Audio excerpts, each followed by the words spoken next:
दिवसेंदिवस वाढलं पाहिजे, मोठं झालं पाहिजे, सर्व गावांमध्ये पोहोचलं पाहिजे. या देशामध्ये 6.5 लाख गाव आहेत. आपलं काम फक्त 1.5 गावांमध्ये आहे. मग शाखा होतील तेव्हा होतील, पण प्रत्येक गावातल्या लोकांना एकत्र आणायचं हिंदू संमेलनाच्या निमित्ताने आणि त्यांना म्हणायचं की तुम्ही आपल्या गावामध्ये चांगली आपली एक समिती तयार करा. शाखा लावायची असेल तर लावा, लावू नका तो नंतरचा प्रश्न. पण आमच्या गावाची सुरक्षा, आमच्या गावाचं रक्षण, आमचं गाव चांगलं कसं होईल याचा विचार करा. काय काय करायचं? आम्ही हिंदू आहोत. मग हिंदूंनी काय केलं पाहिजे?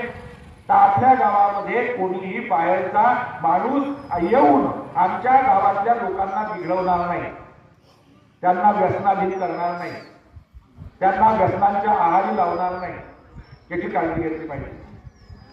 बाहेरचा कोणताही माणूस आमच्या गावामध्ये येऊन ख्रिश्चन आमच्या गावातल्या लोकांना ख्रिश्चन धर्मांतरण करवून घेणार नाही, याची काळजी घेतली पाहिजे. आमच्या गावामध्ये कोणी आमच्या ख्रिश्चन मिशनरीचा प्रवेश नाही झाला पाहिजे, येऊ द्यायचं नाही. पाहायचं, डोळ्यात तेल होतो. हे घुसपैठ लोक आलेले आहेत इकडून तिकडून, बांगलादेशातून, पाकिस्तानातून.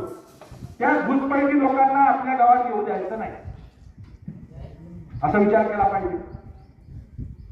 आमच्या गावातली कुठलीही गाय आम्ही कसायाला विकणार नाही. गो हत्या थांबली पाहिजे. गाय आमची माता आहे, तुळशी आमची माता आहे, गंगा आमची माता आहे. ही गो हत्या थांबली पाहिजे.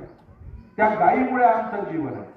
त्या गायीच्या गोमूत्र, गोबर, त्याचं तूप, दूध, दही याच्यापासून अनेक प्रकारचे औषध आपण तयार करतो. कॅन्सरवर सुद्धा औषध जे तयार होतात त्याच्यासाठी गोमाता आवश्यक आहे, महत्वाची आहे. गायीवरच्या पाठीवरून हात फिरवला, श्रद्धेने फिरवला तर आपल्याला आजार होत नाही. असे अनेक जण कॅन्सर झालेले ते असं हात हालतात, असे लोक सुद्धा बरे झालेले आहेत. मी गायाने विकणार नाही, कसायाला विकणार नाही. आमच्या गावातली शेती चांगली झाली पाहिजे, आम्ही सर्व मिळून विचार करू.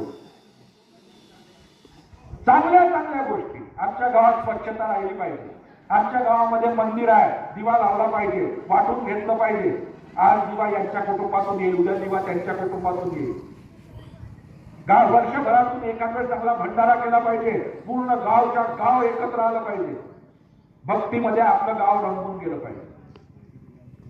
गावाचा सर्वांगीण विकास असा करण्याचा आपण संकल्प केला पाहिजे.